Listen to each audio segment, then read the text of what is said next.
Para efectuar el dimensionamiento de redes interiores, debemos conocer los parámetros de diseño como requisito para un buen funcionamiento del sistema.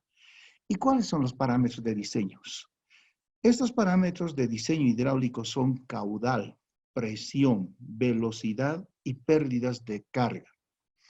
Un poco tal vez recordando, ¿y qué es la hidráulica? La hidráulica viene de la palabra que significa conducción de agua, del griego hidor, agua, y aulus, que significa tubo de conducción.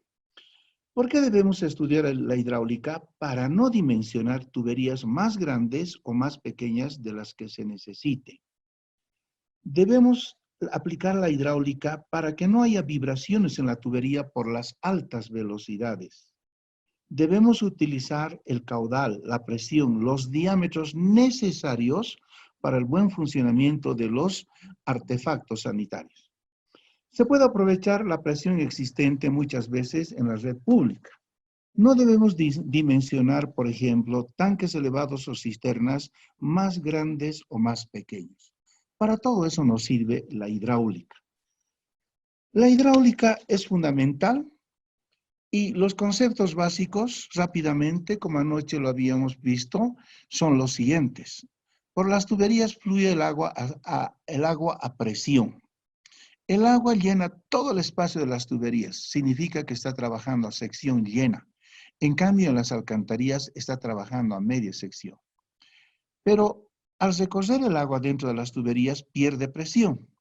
Y esta pérdida de presión entre dos puntos de un tramo de tubería se denomina pérdida de carga. Ahora, esta pérdida de carga de la hidráulica, cuando se divide entre la longitud del tramo, nos da la gradiente hidráulica. Dicho de otra manera, una pérdida de carga se calcula multiplicando la gradiente por la longitud. Así de simple. Es más, ahora, la hidráulica, ¿qué les puedo decir? Se sustenta en dos principios, que son la ecuación de la energía, que la conocemos como teoría de Bernoulli, y la ecuación de continuidad, que es igual al caudal área por velocidad. ¿Qué nos dice esta ecuación? Nos muestra una tubería que está trabajando a sección llena. El caudal está a favor de la pendiente. En hidráulica es interesante. ¿Cómo se miden las energías? Por líneas rectas. Aquí tenemos en el punto A, por ejemplo, la energía cinética.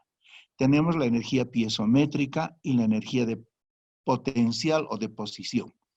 En este punto A, estas tres energías sumadas deberían igualarse al punto 2 también a las tres energías sumadas. Sin embargo, no ocurre eso. Aparece un nuevo factor que se llama pérdida de carga. Y esta pérdida de carga se da por muchas cosas. Lo más fundamental, cuando el agua fluye al interior de una tubería, debe vencer muchas fricciones, imperfecciones al interior de la tubería. Debe vencer su propia viscosidad. Y al hacer eso, se pierde presión y caudal. Y a eso se denomina pérdida de carga. Esta altura, esta ordenada pérdida de carga. Y es así que muchos hidráulicos estudiaron. Es la famosa ecuación de Bernoulli. Bernoulli decía que la suma de las tres energías se iguala en el punto 1 al punto 2, pero adimentando la pérdida de carga. Pero aquí también viene otro estudioso, Anthony de Lavoisier, y decía que en la naturaleza nada se crea, nada se pierde, lo único que se hace es transformarse. ¿Y qué significa esto? ¿En qué se está transformando esta pérdida de energía? Simplemente en energía calorífica. Entonces, a eso se refiere la pérdida de carga. Ahora, hubieron muchos hidráulicos que estudiaron las pérdidas de carga. De los tantos hidráulicos quedaron dos, y uno de ellos es precisamente Hazen Williams. Y estos hidráulicos llegaron a muchas verdades. Muchos investigadores, después de una serie de experimentos con tubos de sección circular, tuvieron muchas conclusiones. Pero vamos a ir al meollo del problema. ¿Qué significa una pérdida de carga? Está aquí. Entonces, un líquido en movimiento dentro de una tubería debe vencer una serie de obstáculos, como son el rozamiento por las paredes defectuosas de la tubería. Debe vencer su propia viscosidad, perdiendo de esta forma presión y disminución de caudal. Pero como decía, en realidad no se pierde, sino que se transforma en otro tipo de energía, que en este caso es energía calorífica. Esta es la ecuación básica de las pérdidas de carga. Y hubieron muchos hidráulicos que las estudiaron, y de esos muchos quedaron dos.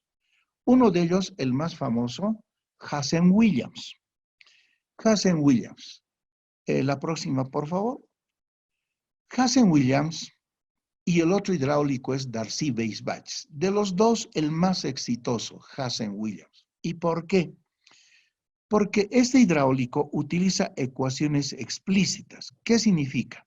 Por ejemplo, de esta ecuación de la pérdida de carga unitaria, podemos despejar algebraicamente el caudal, el coeficiente de rugosidad, el diámetro. Es una ecuación manejable. En cambio, la ecuación de Darcy-Weisbach es una ecuación donde tiene 2 hasta 3 incógnitas en una misma ecuación. Y eso no se podía resolver antes porque no habían computadoras. Entonces, las ecuaciones que manejaba Darcy-Weisbach eran ecuaciones implícitas. Y de ahí radica el gran éxito que tuvo hasta la fecha Hazen-Williams. Hazen-Williams, además, indica de que cuando hacemos el cálculo de las redes al interior de los edificios, debemos tener límites para las pérdidas de carga. Estas pérdidas de carga son determinantes. En instalaciones interiores se debe limitar esta pérdida con el fin de no perder demasiada presión al sistema. Si el sistema es por bombeo, ¿qué significa? Estamos elevando agua de un tanque cisterna a un tanque elevado. En ese caso, la pérdida de carga unitaria no debe ser mayor que 0,1. Pero si el sistema es por gravedad, ¿qué significa? De un tanque elevado estamos alimentando el agua a través de las montantes de las derivaciones a las diferentes viviendas horizontales. En ese caso, la pérdida unitaria en el último piso del edificio se debe limitar a este valor 0,08. Y definitivamente, la pérdida de carga total la calculamos multiplicando esta pérdida de carga unitaria por la longitud total. Entonces, de esa manera, la hidráulica calcula la pérdida de carga total. Ahora, en hidráulica existen pérdidas de carga. Unas que se llaman lineales, se dan en tuberías de agua potable en las redes, y otras que se denominan localizadas. Aquí están. Y estas localizadas se presentan cuando el agua tiene que atravesar codos, cruces, T's, válvulas. Entonces, las pérdidas de carga localizadas suelen también expresarse como una longitud ficticia de tubería recta. Nosotros lo denominamos longitud equivalente. Y para diámetros comerciales de tuberías se disponen de nomogramas y tablas, por ejemplo, como la presente tabla que están en muchos libros de hidráulica. Tenemos el diámetro en milímetros, en pulgadas. Y los accesorios, tenemos codos, curvas, válvulas, T's, salidas de los tanques, y para cada diámetro existe una pérdida de carga localizada en función de longitud equivalente. Estas tablas figuran en los libros de hidráulica. Hoy en día, esto ya está inmerso en el software que vamos a hacer correr el día de mañana, intensamente en toda su cabalidad, y ya está inmerso estas tablas. O sea, la informática ahora nos ha facilitado muchos cálculos tediosos que lo hacíamos antes. Ahora, los conceptos básicos son los siguientes. Al pasar el agua por un accesorio, puede ser un codo, T, reducción, etcétera, pierde presión. Esta pérdida de presión por accesorio se calcula mediante tablas. Muy bien. Un codo corriente de media, su longitud equivalente es 0,532. ¿Qué significa? Que al atravesar el agua por una tubería, evidentemente pierde una energía traducida en 0,532 metros. Eso significa. Ahora, en eso trata básicamente la hidráulica, que está comandado por dos ecuaciones fundamentales, la ecuación de Bernoulli y la ecuación de continuidad. Muy bien, ahora vamos a ir a hablar un poco de las dotaciones de agua. Tocamos esta temática por lo siguiente. La dotación, no nos olvidemos, es la cantidad de agua que requiere una persona para satisfacer sus necesidades en un día. Y tiene varias maneras de escribirse. Una manera, litros habitante día, según el número de usuarios. Otra forma, litros metros cuadrados día para jardines, garajes, tiendas, almacenes, depósitos. Y hay otra manera más todavía, litros dormitorio día. Es el caso de departamentos de acuerdo al número de dormitorios. No nos olvidemos, los edificios multifamiliares deben estar dotados de agua potable de acuerdo al número de dormitorios de cada departamento. Según esta tabla, si el número de dormitorios por departamento es 1, entonces la dotación corresponde a 400 litros por departamento. Si son 3 dormitorios, corresponden a 1.200 litros por departamento. ¿Quién indica esto? ¿Quién lo dice? El Reglamento Nacional de Instalaciones Sanitarias. Ahora, la dotación, por ejemplo, para oficinas, según nuestro reglamento, es de 6 litros día metro cuadrado. Para locales de comercio, mercaderías secas, tiendas de abarrotes similares, 12 litros día metro cuadrado de área útil del local. La dotación para áreas verdes, 2 litros día metro cuadrado. Dotación para estaciones de servicio, por ejemplo, con bombas de gasolina, garaje, corresponde a un lavado automático una cantidad de 12.500 litros día por equipo de lavado. Entonces, todo esto está reflejado en el Reglamento Nacional de Instalaciones Sanitarias, las dotaciones. Ahora, para el cálculo de las dotaciones de agua, se utilizan las especificaciones del ítem 4.3 del reglamento. Y en el reglamento es interesante. Por ejemplo, iremos a este ejemplo. Nos dice calcular la dotación de agua para un edificio de 10 pisos, donde en cada piso hay un departamento y en total hay 10. Y cada departamento tiene 3 dormitorios. En la tabla número 432 del reglamento, vemos que para un departamento con 3 dormitorios corresponde una dotación de 1.200 litros día.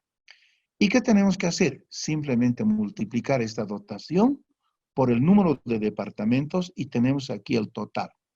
Para abastecer agua a este edificio de 10 plantas, necesitamos cada día 12.000 litros día de agua, 12.000 litros. Entonces, de esa manera se calculan las dotaciones.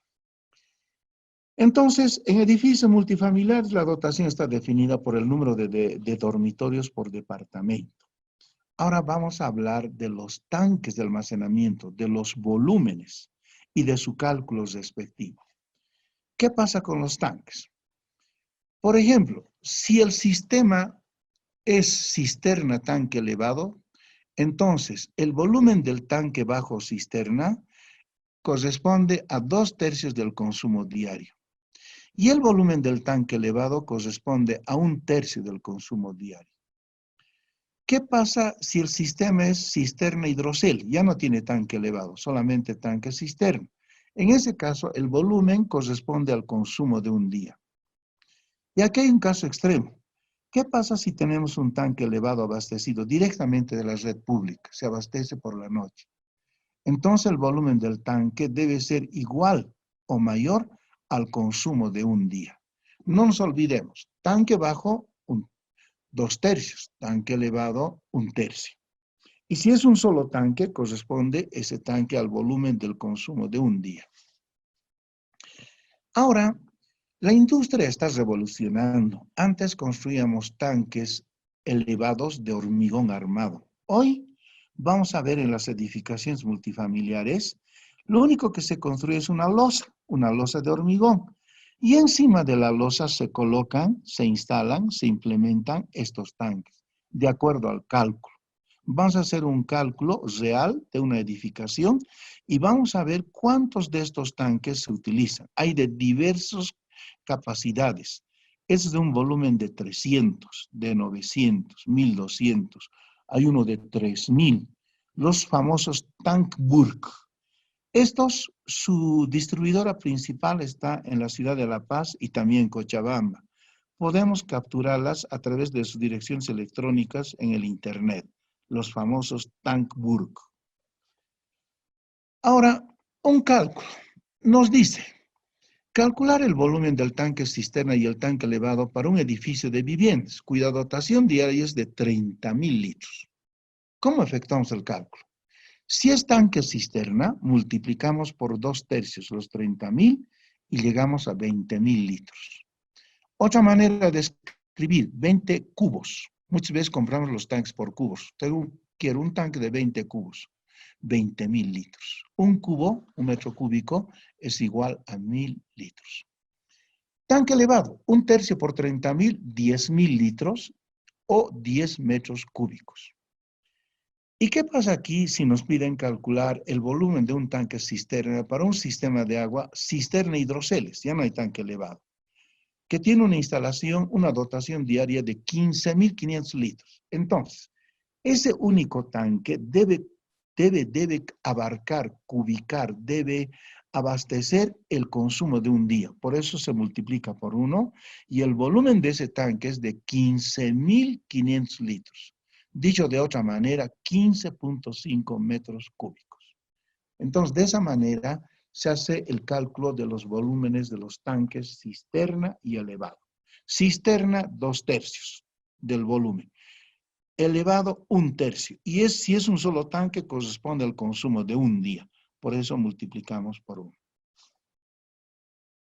Muy bien, pero antes de despachar tanques, retrocederemos por favor un poquito a mi compañero, un poquito.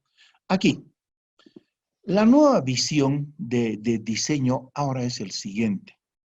Nosotros debemos considerar a un tanque como un recipiente que contiene un medicamento. ¿Dónde se pueden dar las contaminaciones del agua? Es precisamente en los tanques.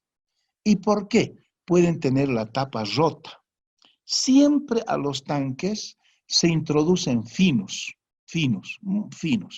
Entonces tenemos que tener un filtro antes del ingreso al tanque para retener estos finos. Entonces, cualquier contaminación del agua, muy probable es por los tanques que tienen tapas rotas, fisuras, fugas, etcétera, etcétera. Por ese motivo, la concepción ahora actual es cómo se diseña un tanque como un recipiente que contiene un medicamento. Muy bien. Ahora, concluidos los tanques, vamos a entrar a estudiar la demanda del agua. La pregunta del millón siempre nos hacían, en este mundo que vivimos hay dos términos que siempre vamos a escuchar, la oferta y la demanda. La oferta está constituido por el diámetro de la tubería, por las presiones de servicio, por el caudal y por el tamaño del medidor que nos puede ofertar la empresa, la EPSA local. Y la demanda, como dice aquí el título, está constituida por las necesidades de agua del proyecto. ¿Y quién va a demandar el agua? Los artefactos sanitarios. Ducha, inodoro, lavamanos, lavaplatos, tina, bidet, etcétera, etcétera. Y también la demanda está definida por la cantidad de desagües a evacuar. Entonces, oferta y demanda. Ahora bien, ¿qué métodos de cálculo de redes de distribución existen? La red de distribución de un edificio, una red, pero mañana la vamos a ver con un plano, es un adelanto. Una red está conformada por distribuidores, columnas o montantes y derivaciones o ramales. Ahora, esa red de distribución de un edificio se diseñará para que todos los artefactos sanitarios funcionen correctamente, con buena presión. Existen muchos métodos de cálculo. Los más conocidos, métodos de los pesos, el brasilero, método de la raíz cuadrada, método de las fórmulas empíricas, y es el método que utiliza el Reglamento Nacional de Instalaciones Sanitarias vigente, el método de Hunter. Roy V. Hunter, que lo vamos a ver enseguida. Todos estos métodos tienen como base el funcionamiento simultáneo de dos artefactos sanitarios, considerando como condición normal el funcionamiento de dos artefactos dentro de un baño. Ahora vamos a definir los caudales en cada tramo. Para obtener estos caudales en las derivaciones y las columnas de la red de distribución se dispone de tablas y ecuaciones que facilitan la determinación de estos caudales, y está en función a las unidades de Hunter, según este método de Roy V. Hunter. ¿Y en qué consiste? Consiste en lo siguiente. El doctor Roy V. Hunter, de profesión médico interesante, fue quien aplicó por primera vez la teoría de las probabilidades al cálculo de los gastos o caudales en los sistemas de plomería. Interesante. Y este método consiste ¿en qué? En asignar a cada aparato sanitario o grupo de aparatos sanitarios un número de unidades de gasto o peso, determinado experimentalmente. Ahora, la unidad de gasto es la que corresponde, como dice aquí, a la descarga de un lavamanos común con trampa sanitaria de 1/4 de diámetro, equivalente a un caudal de 28 litros por minuto. Dicho de otra manera, 0,47 litros por segundo. Es decir, ¿qué es unidad de gasto? Es el gasto, el caudal que corresponde a la descarga de un lavamanos con una trampa sanitaria de 1/4, equivalente prácticamente a 0,47 litros por segundo. A eso se denomina unidad de gasto. Y en base a esta unidad de gasto se dan valores a otros artefactos. Por ejemplo, a un inodoro se le da 3 unidades de gasto. A un lavamanos se le da 1 unidad de gasto. A una ducha, 2 unidades de gasto. A un lavaplatos, 3 unidades de gasto. Pero el concepto fundamental es este. Es el que corresponde a las descargas de un lavamanos con una trampa de 1/4 y nos da un caudal de 0,47 litros por segundo. Esa es la definición de unidad de gasto. Ahora, este método es interesante. Considera aparatos sanitarios de uso intermitente y tiene en cuenta el hecho de que cuanto mayor sea el número, la proporción de uso simultáneo de los aparatos disminuye. Ahora, para estimar la demanda de agua, la máxima demanda de agua de un edificio o sección de él, se debe tener presente y en cuenta si el tipo de servicio que va a prestar los aparatos es público o privado. La demanda de agua está referida al consumo de estos artefactos sanitarios y se expresa siempre en litros por segundo. Entonces, a partir de ahora vamos a hablar o son aparatos de uso público o uso privado. Es obvio indicar que la demanda del agua de los artefactos sanitarios está en función a la simultaneidad de uso.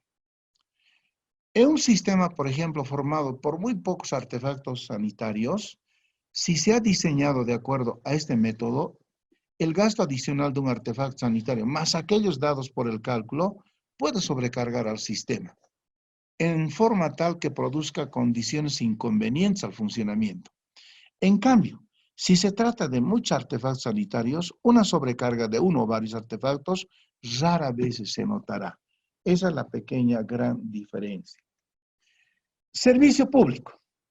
Cuando los artefactos sanitarios están ubicados en baños de servicio público, es decir, varias personas pueden ingresar al baño y utilizar diferentes artefactos sanitarios. En este caso se considera separadamente a cada tipo de artefacto sanitario, multiplicando el número total por el peso correspondiente. ¿Y dónde está esto reflejado? En esta tabla 442 del Reglamento Nacional de Instalaciones Sanitarias.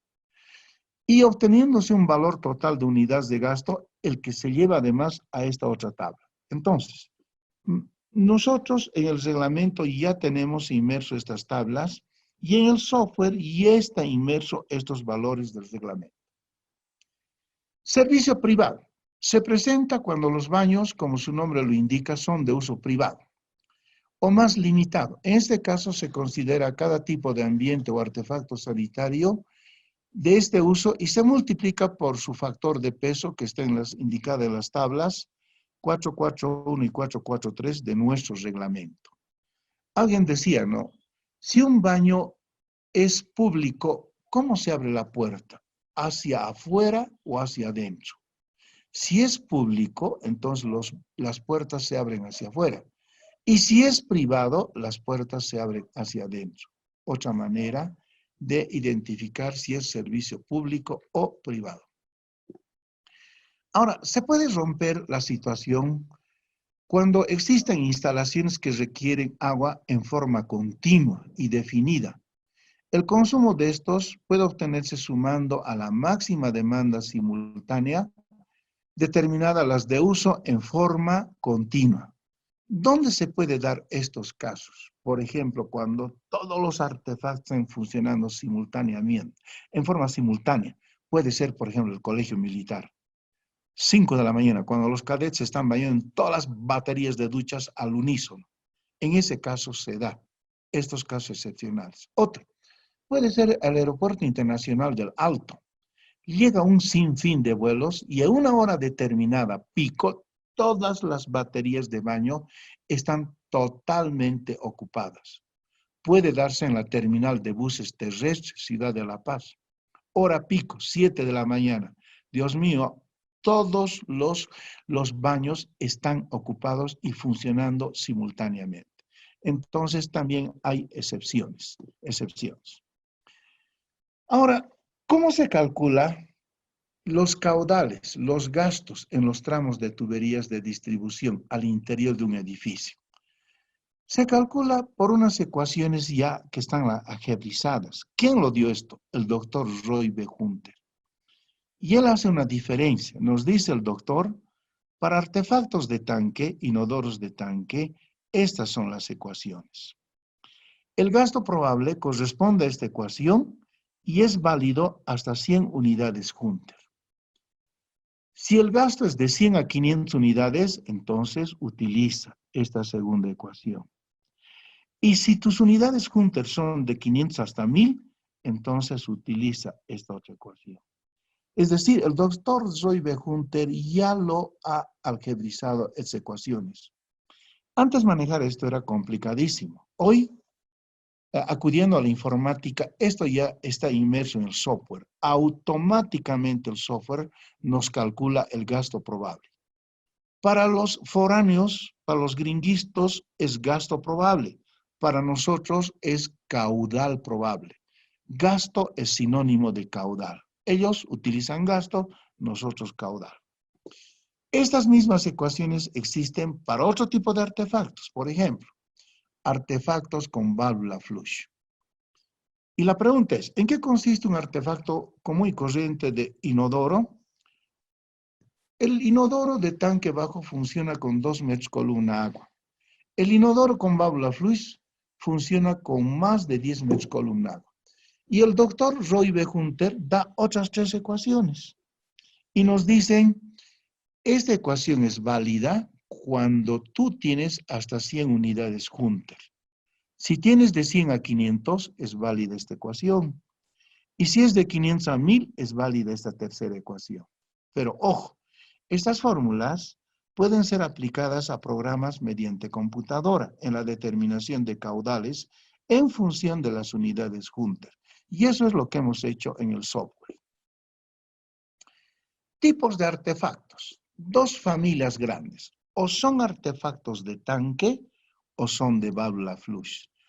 ¿Y cómo es la diferencia? Aquí está. Si es artefacto de tanque, su presión mínima de trabajo 2 metros columna agua. Sus diámetros, media. Si es de válvula flush, presión mínima 10 metros columna agua. Sus diámetros va desde 1 1/2 hasta 1 1/4. 1 1/2 es latino, 1 1/4 y es gringo, ¿no? No utilizamos en nuestro medio. Este sí, 1 1/2. Ahora, condiciones. Hay condiciones para diseñar la red interior de un edificio. Y nos dice, la presión estática máxima debe ser 40 metros columna agua. ¿Y dónde se va a dar esta presión en una edificación? en la planta baja. Todo el peso del agua, 10 plantas, va a bajar por una de esas bajantes, por uno de esas montantes y la presión se va a dar en la base. Si esa presión es menos de 40, estamos bien. Si supera los 40 metros columna agua, debemos buscar alternativas de solución. Y una de ellas sería utilizar válvulas reductoras de presión. Otra, la presión mínima de los artefactos para que funcione es 2 metros columna agua. Cuando se trata de inodoros de tanque bajo, pero si es de válvula flush, es más de 10 metros columna agua. Velocidad mínima al interior de las tuberías es 0,6 metros por segundo. ¿Y qué tal si la velocidad nos llega a 0,3? Eso significa que se va a depositar finos al interior del tubo. Y eso debemos evitar. Para que tenga autolimpieza, la velocidad mínima debe ser 0,6 metros por segundo. Pérdidas de carga en redes interiores, habíamos dicho 0,1. Pérdida de carga en sistemas por gravedad, 0,08 en el último piso. ¿Cómo se calcula el caudal? A través o por el método de Roy B. Hunter, utilizando esas ecuaciones algebrizadas. Ahora, ¿cómo calculamos diámetros, velocidades y pérdidas de carga? Esto a través de las ecuaciones de Hazen-Williams. Entonces, esas son las condicionantes de diseño de una red interior. No nos olvidemos, presiones, velocidades, pérdidas de carga, diámetros y velocidades. Seguimos. Esto es interesante. La demanda de agua está referida al consumo de los artefactos sanitarios. Para ello, a cada artefacto se le ha asignado unidades de gasto. Como les decía, un inodoro, 3 unidades de gasto. Un lavamanos, 1 unidad de gasto. Un lavaplatos, 3 unidades de gasto. Una ducha, 2 unidades de gasto. Entonces, esta demanda está referida al consumo de los artefactos sanitarios. Cuando realicemos el cálculo, el día de mañana, vamos a hacer un inventario de cuántos inodoros existen en todo el proyecto, cuántas duchas, cuántos lavamanos, cuántos lavaplatos. Y esos artefactos son los que ocasionan la demanda del agua. Y todos esos valores están en el reglamento en los cuadros 441 y 442. El uno para uso privado y el otro es para uso público. Es más, demanda del agua. Para calcular diámetros de las tuberías que conduzcan agua fría o agua caliente a una pieza sanitaria que requiere de ambas, se usarán las cifras indicadas en las columnas del reglamento. Por ejemplo, aquí nos dicen calcular la demanda de agua de un edificio de oficinas. Tiene 10 pisos, con una oficina por piso que cuenta con un lavadero de cocina, un baño conformado por un inodoro y un lavamanos. Aquí está el detalle. Lavadero, inodoro, lavamanos. Sus unidades de gasto o unidades de junta. La cantidad multiplicamos y tenemos aquí el total de unidades de gasto que corresponde a 70. Ahora, la demanda del agua de los artefactos sanitarios está en función a la simultaneidad en el uso de los artefactos. Pero esta simultaneidad de uso está sujeta, decíamos, a las leyes de las probabilidades. Y en este ámbito es donde el doctor Roy B. Hunter desarrolla una metodología basada en probabilidades de uso y diseña unas curvas que relacionan el número de unidades de gasto asignados a artefactos sanitarios con el caudal probable. ¿Dónde están estos? En el Reglamento Nacional, en esta tabla 443, que ahí está reflejado. ¿Qué más? Ahora, demanda del agua. Ejemplo de la demanda, cálculos de descarga. Aquí quiero hacer énfasis lo siguiente. Tenemos un artefacto, por ejemplo aquí, lavadero de cocina, inodoro y lavamanos. Sus unidades de gasto respectivo, la cantidad de artefactos sanitarios. Hacemos el producto de la unidad de gasto por la cantidad y aquí tenemos los totales. Nos da 105 unidades de gasto. Y aquí tenemos los mismos artefactos, increíble. Pero aquí nos da un valor mucho más grande, 150. ¿Dónde fue que se mayoró? Fue aquí. Observe. Inodoro de tanque tiene 3 unidades de gasto. Inodoro de válvula flush tiene 6 unidades de gasto. Esto es lo que ha mayorado. Entonces, como pueden ver, los inodoros de válvula flush necesitan una presión superior a los 10 metros columna agua y también requieren mayor caudal. Eso significa el comparar estos dos artefactos, inodoro de tanque versus inodoro de válvula flush. Este funciona con 2 metros columna agua, pero este funciona con más de 10 metros columna agua. Esa es la temática. ¿Qué más? Demanda del agua. Lo mismo aquí, por ejemplo, tipo de artefacto tanque, tipo de artefacto válvula. Aquí están los gases probables. El caudal en litros por segundo. Si es artefacto de tanque, su caudal es 1,54 litros por segundo. Pero si es un artefacto de válvula flush, su caudal es prácticamente casi el doble, 2,73. Entonces, no nos olvidemos, el término gasto es sinónimo de caudal. El término gasto probable se refiere a la máxima demanda probable. ¿Qué más? Ahora, la aplicación del método de Hunter para el cálculo de demandas de agua es solo para instalaciones donde no existe la probabilidad del 100% del consumo simultáneo. Sin embargo, dijimos, a veces se rompe eso. ¿Qué pasa, por ejemplo, en las horas picos, en los cuarteles, en las duchas de estadios, en los campos deportivos? Entonces ahí al unísono se están utilizando todos los artefactos sanitarios. En estos casos interesante, por ejemplo, la anterior, la máxima demanda de agua será igual cuando todito está funcionando al unísono. La máxima demanda de agua será igual a la suma de caudales por artefacto. ¿Por qué? Porque están funcionando todos en forma conjunta. Ahora, quiero mostrarles aquí la demanda del agua. Es interesante este cuadro. El consumo de agua por artefactos. Por ejemplo, un lavamanos, su caudal 0,1 litros por segundo. Ducha. Aforamos en Oruro y nos dio 0,1 litros por segundo. Lavaderos, 0,15 litros por segundo. Bidets, 0,1 litros por segundo. Inodoro de tanque, 0,15 litros por segundo. Inodoro con válvula de fluxómetro. Observen qué grande, 2 litros por segundo. Urinario con chorro continuo, 0,075 litros por segundo. Estos son los caudales estandarizados en los diferentes artefactos sanitarios.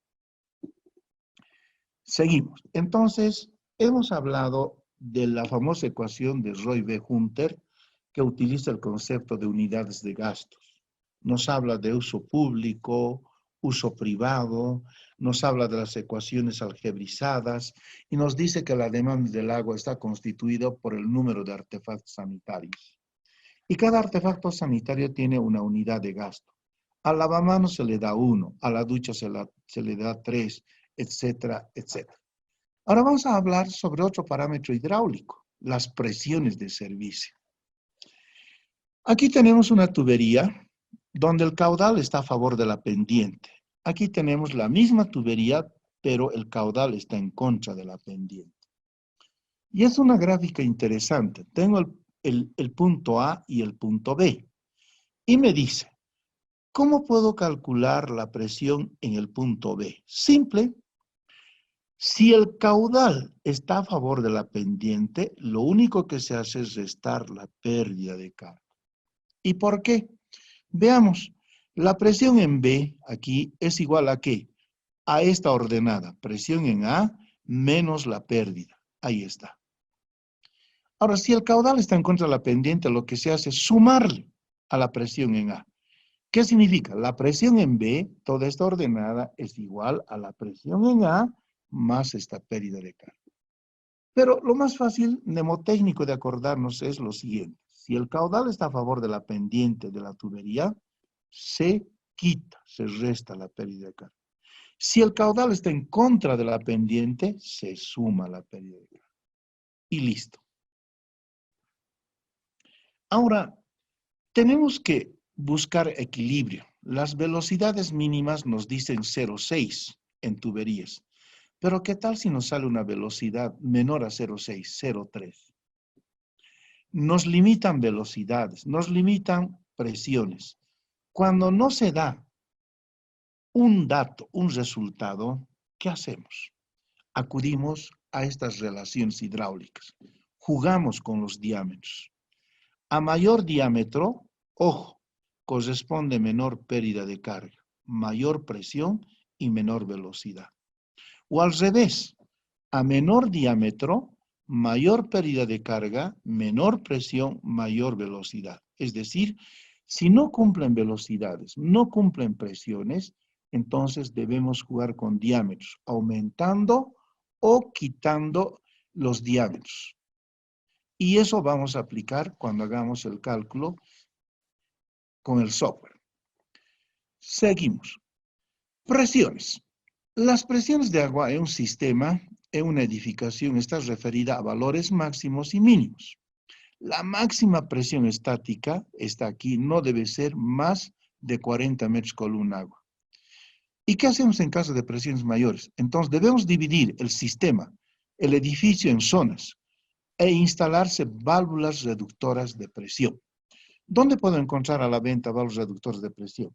En la casa Sumindus, El Prado, frente a la UNSA. Otro, podemos encontrar, tiene una agencia, el ingeniero Carlitos España, catedrático de la UNSA, en esta feria, no recuerdo en el alto, algo así como 16 de julio, tiene ahí una agencia donde está a la venta estas válvulas reductoras de presión. Ahora, la presión mínima de entrada en los artefactos será 2 metros columna agua, excepción de artefactos con válvula flush que tienen presiones mayores a los 10 metros columna agua. Ahora, la mayoría de los proyectistas trabajan con un valor de 10 metros columna. Es conveniente definir, en ese caso, antes de realizar un cálculo, el proyectista, el diseñista debe conversar con el propietario para definir el tipo y el modelo de los artefactos antes de hacer los cálculos. Eso es importante. Hay, por ejemplo, propietarios que quieren grifería alemana, quieren artefactos colombianos, artefactos mexicanos. Por ejemplo, en nuestro país, Estado Plurinacional de Bolivia, tenemos inodoros y llevan la marca Hayes de color blanco. Pero hay inodoros colombianos, chilenos, mexicanos, hay grifería alemana, grifería francesa, todo depende de la economía del dueño, del propietario. Entonces, moraleja, antes de realizar un cálculo, es mejor consensuar con el propietario el tipo y modelo de los artefactos que él requiere. Hay propietarios que dicen, yo quiero una buena presión de agua en la ducha. En ese caso, tendríamos que utilizar artefactos de válvula flush y necesitamos presiones superiores a los 10 metros columna agua. Hay propietarios que también nos dicen, no, mire, yo quiero artefactos relativamente baratos. Esos funcionan con 2 metros columna agua. Entonces, está muchas veces en consensuar con el propietario de la edificación, definir el tipo y modelo de artefacto antes de hacer los cálculos. Muy bien, ahí hemos hablado entonces interesante de los artefactos sanitarios, cómo existen, qué les digo, por sus diámetros, si tiene válvula flush, no tiene válvula flush, cómo controlamos velocidades y presiones jugando con diámetros. Ahora vamos a hablar de las velocidades de diseño de las tuberías. ¿En qué consiste esto? Utilizamos la ecuación de Hazen-Williams y Hazen-Williams nos propone esta fórmula. Nos dice, velocidad es igual a caudal dividido entre pi por el diámetro interior elevado al cuadrado. Y esa velocidad nos da en metros por segundo. ¿Qué más nos dice Hazen-Williams? ¿Cómo realizamos el cálculo de los diámetros? Es a través de esta fórmula. El diámetro corresponde a un factor 1,4166 por la raíz cuadrada del caudal. Pero aquí viene una cosa interesante. Se debe, antes de seleccionar el diámetro, verificar que se cumplan los requisitos de velocidad y de pérdidas de carga. esa velocidad y pérdida va a definir a los diámetros. Eso es lo que nos quieren indicar. ¿Y cómo calculo las pérdidas de carga unitaria? Por esta fórmula que la habíamos visto, que es de propiedad intelectual de Hazen-Williams, una fórmula manejable, de la cual se puede despejar caudal, el coeficiente de rugosidad, el diámetro, una fórmula muy manejable, explícita. Ahora, está aquí. Las velocidades de diseño constituyen un parámetro de definición de los diámetros de las tuberías. Existen valores de velocidades mínimos y máximos, y está en función de cada diámetro. ¿Qué dice nuestro reglamento? Para el cálculo de las tuberías de distribución, recomienda una velocidad mínima de 0,6 metros por segundo. ¿Para qué? Para asegurar el arrastre de partículas y una velocidad máxima de acuerdo a los siguientes criterios. ¿Qué pasa si utilizamos energía eléctrica? Entonces, para un suministro, la tubería deberá ser diseñada de manera que las pérdidas por fricción no sean mayores al 10%. En fin, pero vamos a ver ahora una tabla muy interesante de propiedad del profesor Acevedo Neto, brasilero, y él indica, si las velocidades mínimas para todas las tuberías, para todos los diámetros, es 0,6 metros por segundo, y menor a eso causan deposición de finos, las velocidades máximas están definidos en función al diámetro. Para un diámetro de media, su máxima velocidad 1,6 metros por segundo. En instalaciones interiores de edificios, ¿cuáles son los diámetros comerciales que utilizamos? Media, 3/4, 1, 1,5, hasta 2, alguna vez 2,5. Entonces, para media, su máxima velocidad 1,6. Para 3/4, 1,95. Para 1, 2,25. Para 1,5, 2,70. Para 2, caso extremo, 3,15. Si esta es la máxima, la velocidad media es 0,6. Si nos pasamos más de 3,15, por ejemplo, 2 pulgadas, ¿qué significa? Entonces, las tuberías empiezan a vibrar, a silbar, las tuberías se ponen nerviosas. Por ese motivo que las velocidades de diseño deben estar entre 0,6 y 1,60 si es un diámetro de media. Si es más de 1,6, causa vibración. Si es menor de 0,6, causa deposición de flujo. Eso es lo que indica la hidráulica de tuberías. Velocidades de diseño. La definición de velocidades de diseño está ligada estrechamente no solo a velocidades máximas, como las que se indicó que preservan el desgaste de las tuberías, sino también existen razones. Por ejemplo, los ruidos, las vibraciones en las tuberías y los diámetros mínimos acordes con el tipo de artefactos a utilizarse. Entonces, visito la casa de un amigo, me indicaba un colega, duermo ahí, pasamos un viernes de soltero y al día siguiente, queriendo utilizar el baño, apertura sus válvulas y empiezan a sonar como alarmas del cuerpo de bomberos, las tuberías. ¿Por qué tienen esas vibraciones? Es que las velocidades no corresponden a los diámetros. Por ese motivo, esa velocidad al interior de esa tubería es mayor a la máxima admisible. ¿Cómo solucionamos ese problema de los ruidos? Aumentando el diámetro. No nos queda otra alternativa. Ahora, la tabla que se presenta a continuación es una tabla que permite dimensionar las tuberías de agua, teniendo en cuenta el número de unidades de junta. Veamos. Por ejemplo, el profesor Francisco Albizuri nos daba una tabla interesante. Aquí tenemos las unidades juntas, 5, 10, 28. Y hasta 5 unidades Hunter, este es su caudal. Inmediatamente ya le asigna el diámetro, sin cálculo alguno. Y dice, es de media, su velocidad es 1,5 y su pendiente es 0,266. ¿Qué pasa si tienes un número total de unidades de Hunter de 10? Entonces su caudal corresponde a 0,3, esto corresponde a 3/4, esta es su velocidad y esta es su pendiente. Otra manera de calcular. Nosotros en el software hacemos el cálculo que les digo a través de las fórmulas de Hazen-Williams, tanto de caudal, diámetro, velocidad y esta pendiente. Muy bien. Entonces, hemos hablado de velocidades de diseño. ¿Qué hemos aprendido? Que las velocidades y las pérdidas de carga definen a un diámetro. Si la velocidad es más grande del permisible, causa vibraciones, ruidos. Si es menor de la mínima, entonces va a depositarse finos al interior de las tuberías. Eso hemos aprendido. Ahora veamos los diámetros de tubería.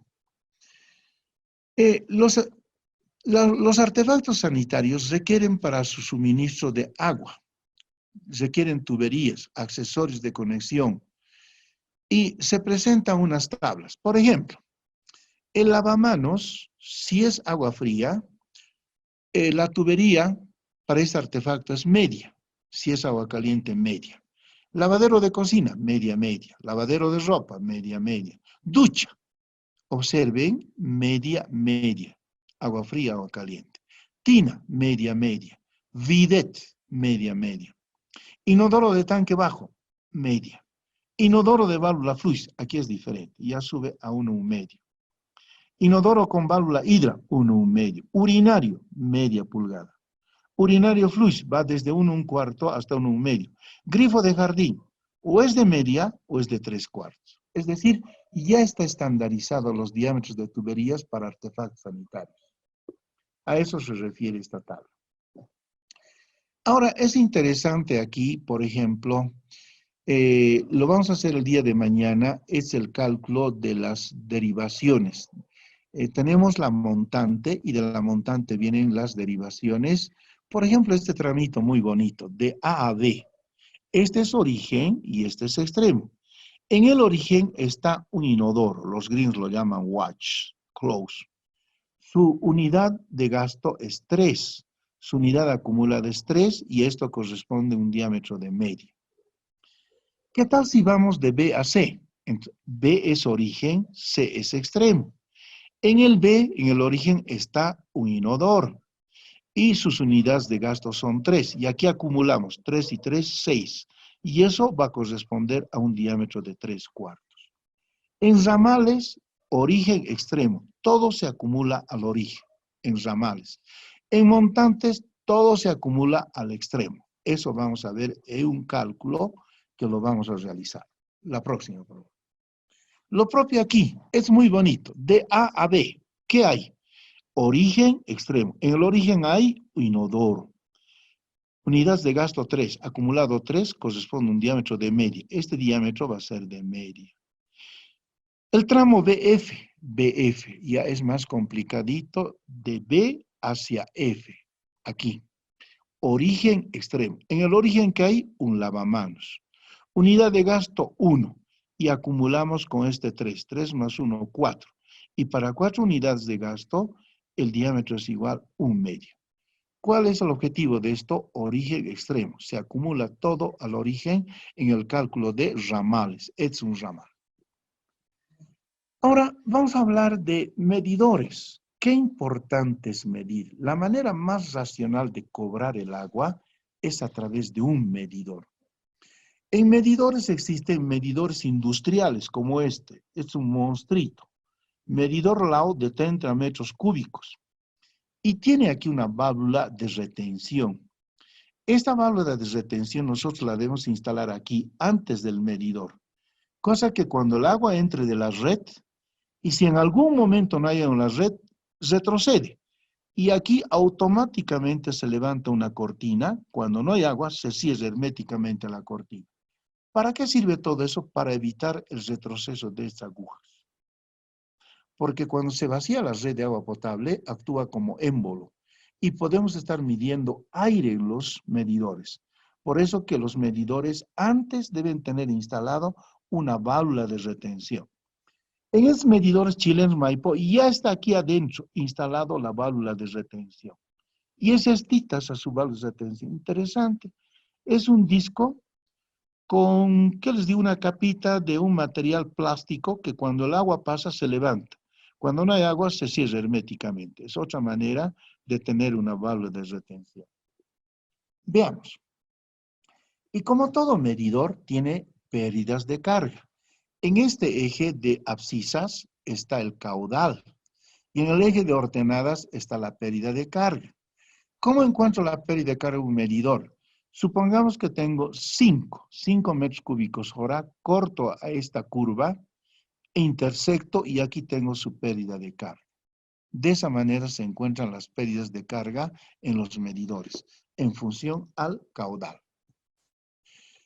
Ahora, existe una diversidad de medidores. Estos son brasileros, LAU. Como pueden ver, hay medidores domiciliarios, horizontales. Hay medidores, fíjense, verticales.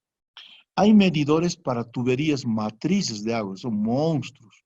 Medidores industriales, medidores comerciales. Incluso existe su caja de chapa metálica. Al interior está un medidor. Industria LAU. Es la industria más conocida y que utilizamos en nuestro medio. Hay muchas industrias. Por ejemplo, hay Schlumberger, alemán. Hay una industria peruana, Inca se llama el medidor. Hay una industria chilena, Maipó se denomina el medidor. Hay una industria francesa, Pont-Mousson. Es decir, una diversidad de marcas. Pero lo mejor es trabajar con LAU. Esto está de moda en Latinoamérica. Ahora, es una tabla interesante. ¿Cómo dimensionar un medidor? Primero, para dimensionar el medidor que va a ser instalado en una vivienda multifamiliar, necesitamos como único dato el caudal de abastecimiento expresado en metros cúbicos mes, para luego establecer el diámetro y la capacidad. Por ejemplo, un medidor de media equivalente a 13 milímetros, su capacidad es 3 metros cúbicos hora. Y ese medidor nos mide al mes entre 0 y 90 metros cúbicos mes. En las edificaciones, al interior podemos tener o media o 3/4. Si es 3/4, en su capacidad es de 5 metros cúbicos hora y cada mes nos mide entre 91 y 150 metros cúbicos mes. ¿Cómo se compra un medidor en el mercado local? De esta manera. Señor, deseo comprar un medidor y nos pregunta, dígame de qué diámetro y qué capacidad. Diámetro 1 pulgada y capacidad 7 metros cúbicos hora. Y de esa manera adquirimos un medidor. Y veamos cómo se utiliza esto. Aquí tenemos una edificación. Planta baja, primera planta, segunda planta. Entonces, yo doy en anticrético o alquiler a estos caballeros. Y aquí hay un medidor instalado en la calle. EPSAS La Paz viene, mide, lectura y me hace llegar una factura del agua. Yo como dueño de casa, ¿qué hago? Prorrateo la factura entre todos los habitantes del edificio. Y ahí se va a dar una guerra civil. Porque el de arriba, el que vive, va a decir, yo no habito aquí los 30 días. Yo soy agente de viaje, solamente estoy aquí una semana. El que vive ahí abajo está todos los días y él debe pagar más. Ese es el problema de prorratear. ¿Cómo solucionamos este problema? De la siguiente forma. La próxima. Para que todos, como quien dice, paguen lo justo, es tener un medidor en la acera de la empresa y en cada vivienda horizontal un medidor individual. Entonces aquí se anota lo que se ve. Esta lectura del consumo en este medidor grande debe sumarse estos 4. Si no igualan, entonces significa que hay fuga al interior de una de las viviendas o el medidor está trabado o malogrado.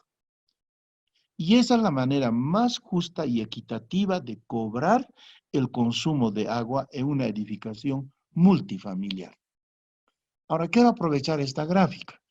Es un sistema indirecto. Observen, tengo tanque cisterna, conjunto motor bomba. Extraigo el agua del tanque, lo subo al tanque de arriba, tanque elevado. Aquí tiene una válvula de flotador. De aquí sale el agua a través de una montante. Y a través de esta montante voy alimentando a todas las viviendas horizontales. Este tanque bajo corresponde a 2/3 del consumo de un día. El tanque alto a 1/3 del consumo de un día. Esta es la famosa línea de impulsión. Estoy extrayendo el agua a través de un conjunto motor-bomba. Ojo, utilizo energía eléctrica. Estoy haciendo el bombeo respectivo y los sangrones de electropaz me cortan la energía eléctrica. El agua vuelve por esta tubería, choca, nuevamente sube, choca. Eso se llama el famoso golpe de ariete. Si no tuviera esta valvulería, válvula de llave, una válvula de paso y una válvula de retención, se pone mucha valvulería. Alguna vez nos preguntamos, ¿por qué? Esa valvulería sirve para evitar el famoso golpe de ariete. Si no tuvieras dos válvulas, la presión del agua va a causar estragos. Se lo va a llevar como tiquipaya en Cochabamba. Toda la casa de máquinas, las bombas, motores, estragos. Entonces, por eso se instala tanta valvulería. Llave de paso, llave válvula check. ¿Para qué? Para evitar el golpe de ariete. Entonces, es un sistema indirecto. Aquí el cobro es más justo. Aquí se paga lo que se gasta. Todos felices, todos contentos. Y hemos evitado el problema. Ahora, ¿cómo se calcula el conjunto de la potencia del conjunto motor-bomba? ¿A qué me refiero? A la anterior figura, por favor. Es el conjunto motor-bomba. Y debo calcularlo. Vamos a hacerlo el día de mañana con el software. Y está en unidades HP. ¿Cómo se calcula? Se calcula de esta manera.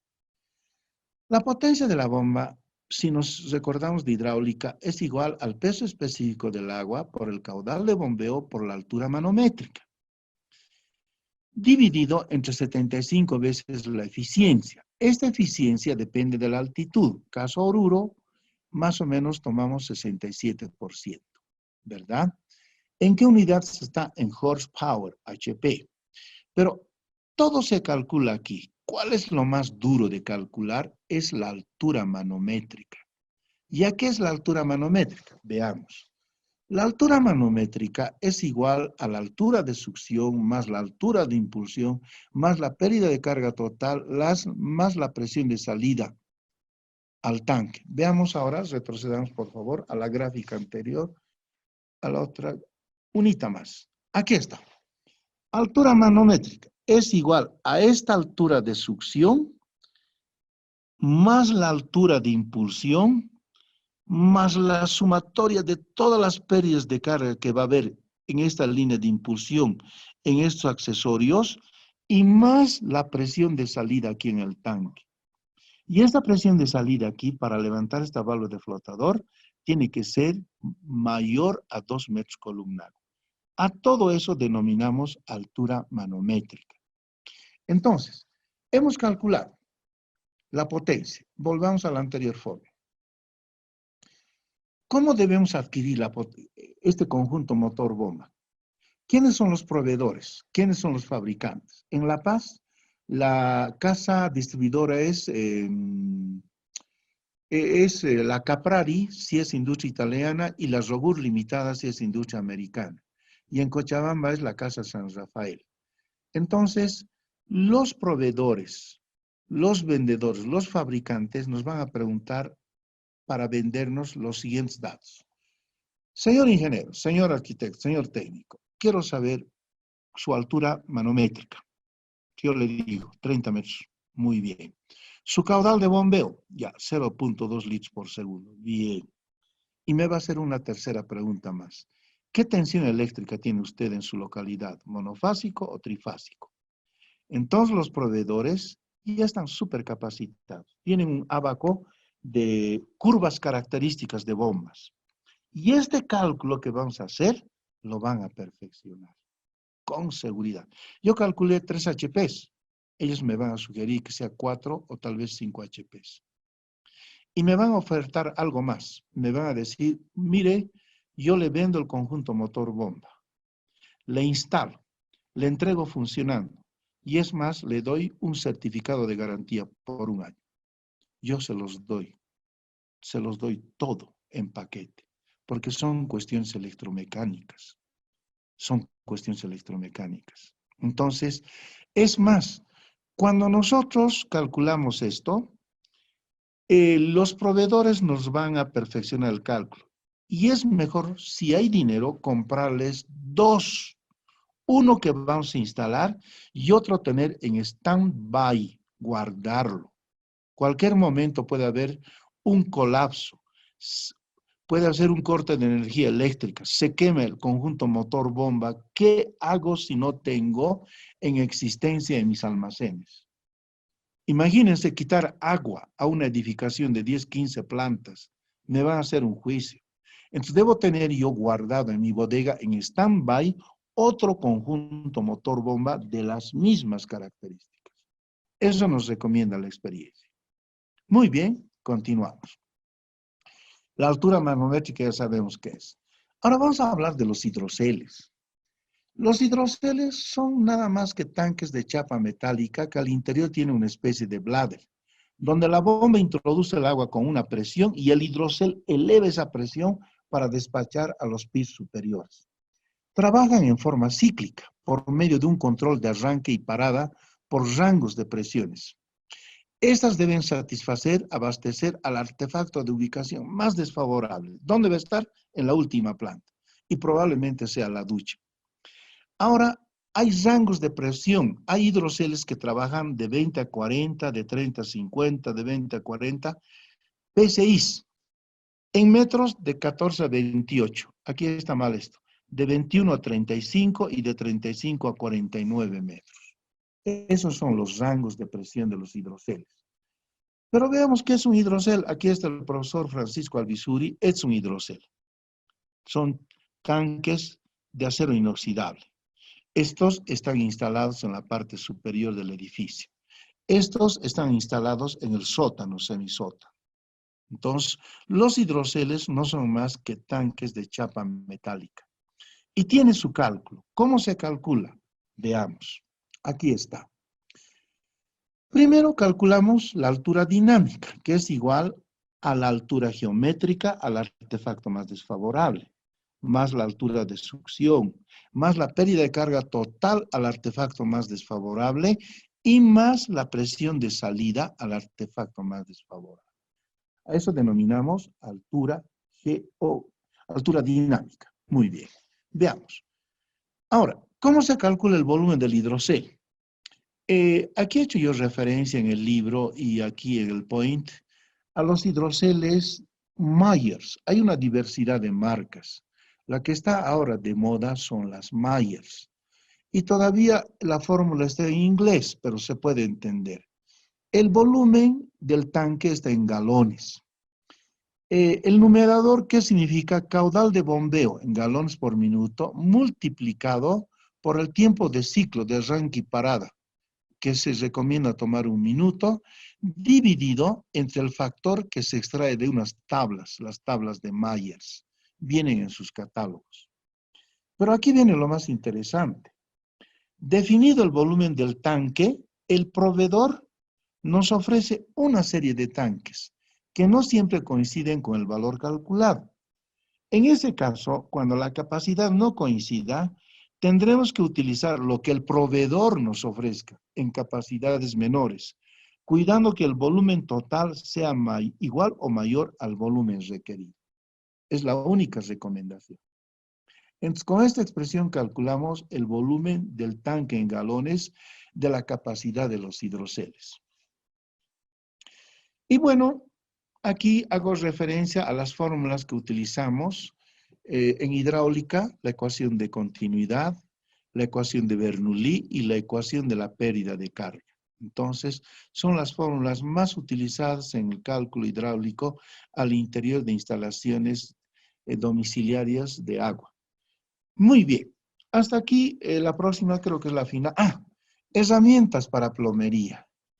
Este curso es interesante tomarlo en la parte del marco teórico, el marco del cálculo, pero también sería interesante tomar un curso básico rápido de plomería, donde nosotros vamos a aprender las diversas herramientas para plomería. Es de la industria RIT-JIT. Fíjense, una diversidad de herramientas para fontanería, desde llaves de cadena, tenemos el Stilson, etcétera, etcétera. Llaves de cinta. una diversidad de herramientas, desde Crescent, por favor, la próxima. Tenemos tarrajas para plomería, que vienen con diferentes dados, desde media, 3/4, 1,5, 2 pulgadas, con sus trípodes respectivos. Es decir, es un mundo aparte el tema ya de la plomería. Esto se casa con el cálculo, diseño y con el marco teórico.